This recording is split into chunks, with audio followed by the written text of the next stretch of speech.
Assalamualaikum warahmatullahi wabarakatuh. Halo Ananda, sahabat, siswa sekalian. Salam sejahtera buat kita semua, salam sehat dan tetap semangat. Pada kali ini kita akan belajar mata pelajaran prakarya kelas 8 semester 1 tentang teknologi informasi dan komunikasi. Sebelum kita mulai pembelajaran, marilah kita berdoa terlebih dahulu agar kita memperoleh kemudahan dan keberkahan.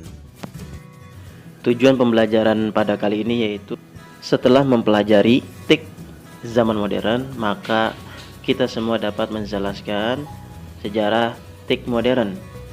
Kemudian dapat menjelaskan contoh media komunikasi modern. Lalu yang berikutnya adalah dapat menjelaskan peralatan pembuatan TIK sederhana.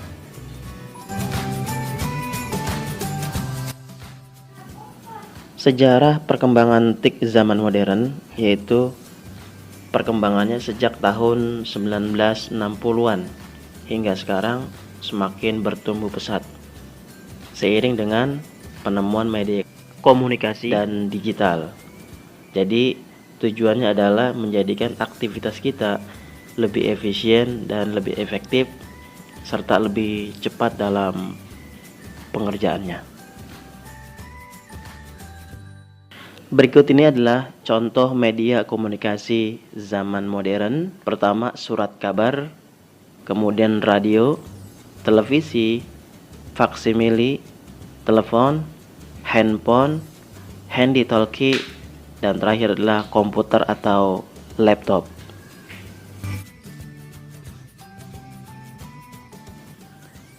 TIK zaman modern pertama yang kita bahas adalah surat kabar atau koran. Surat kabar atau koran adalah media cetak yang berisi berbagai informasi, baik seni, budaya, musik, ya, pokoknya tentang berita-berita lah, politik gitu kan. Nah, dia ada dua macam, ada surat kabar cetak dan elektronik. Ya, dia sejarahnya awalnya itu dikenal pada tahun 59 sebelum Masehi, masa Kaisar Romawi kuno. Dan pada tahun 1605, surat kabar pertama kalinya terbit dalam bentuk cetakan oleh John Carellos bertajuk Relation.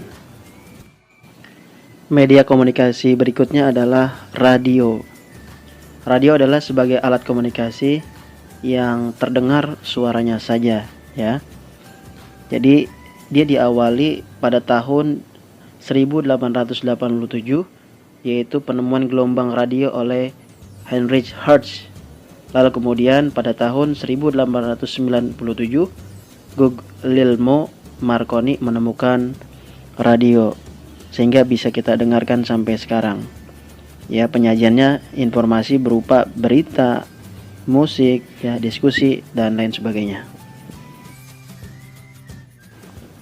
Kemudian televisi. Televisi adalah sebuah alat penangkap siaran bersuara dan bergambar. Nah, ini ada suaranya, ada gambar juga. Ini tidak asing lagi bagi kita. Dia berasal dari kata tele, artinya jauh, vision tampak. Jadi kalau digabungkan television artinya melihat jarak jauh. Ya. Pada tahun 1883, Paul Nipkow menemukan TV. Diawali ditemukannya cakram metal bentuk logam kecil berputar dan punya banyak lubang. Nah, perkembangannya sekarang televisi itu sangat pesat sekali. Ada yang berlayar datar, ya, LED, layar cembung, ya. Jadi dapat kita nikmati sampai sekarang. Ada juga TV kabel atau TV internet. Media komunikasi berikutnya adalah faksimili.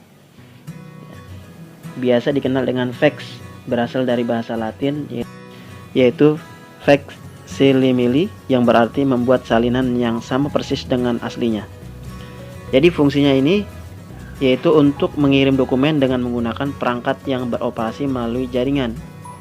Jaringan apa? Yaitu jaringan telepon dengan hasil yang serupa dengan aslinya. Dan mesin fax ini juga biasa disebut dengan telecopier. Media komunikasi berikutnya adalah telepon. Telepon merupakan alat komunikasi yang dapat mengirimkan pembicaraan melalui listrik.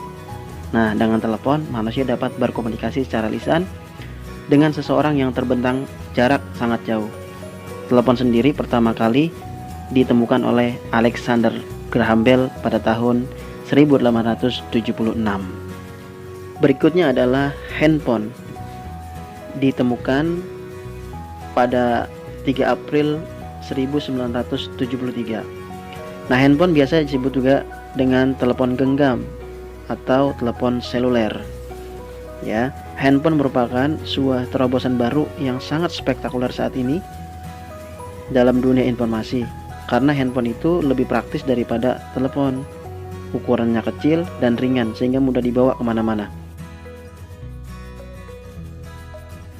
Media komunikasi berikutnya adalah handy-talkie.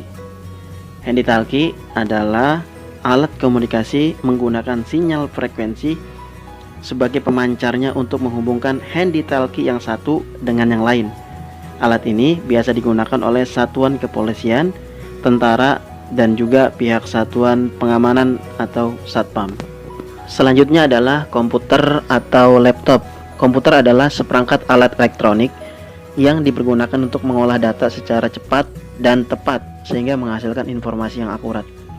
Komputer ditemukan oleh 3 orang penemu, yaitu Herman Hollerith, Howard Aiken, dan Charles Babbage.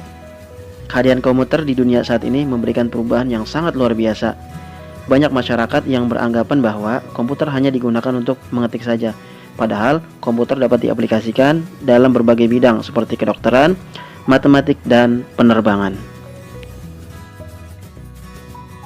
Nah, sekarang kita beralih bagaimana cara membuat tik sederhana. Sebelumnya yaitu bahan-bahan atau alat yang dibutuhkan dalam membuat tik sederhana berupa bel sederhana, yaitu ada palu, bor, ya, bor fungsi untuk melubangi, ya, gunting seng, ya, untuk menggunting, tang, ketam, ya, ketam fungsinya untuk memperhalus permukaan kayu. Bahan untuk membuat bel sederhana yaitu papan kayu, kaleng, ya, kaleng bekas minum mineral boleh, dinamo, baterai, dan kabel. Nah, berikut ini adalah gambar bel sederhana yang sudah jadi, ya. Untuk tutorial pembuatan bel sederhana prakteknya, mudah-mudahan video berikutnya kita bisa menampilkan bagaimana cara membuat bel sederhana. Baik, para siswa, sahabatku, teman-teman sekalian, demikianlah video pembelajaran ini, semoga bermanfaat untuk kita semua. Sampai berjumpa kembali di video pembelajaran berikutnya. Wassalamualaikum warahmatullahi wabarakatuh.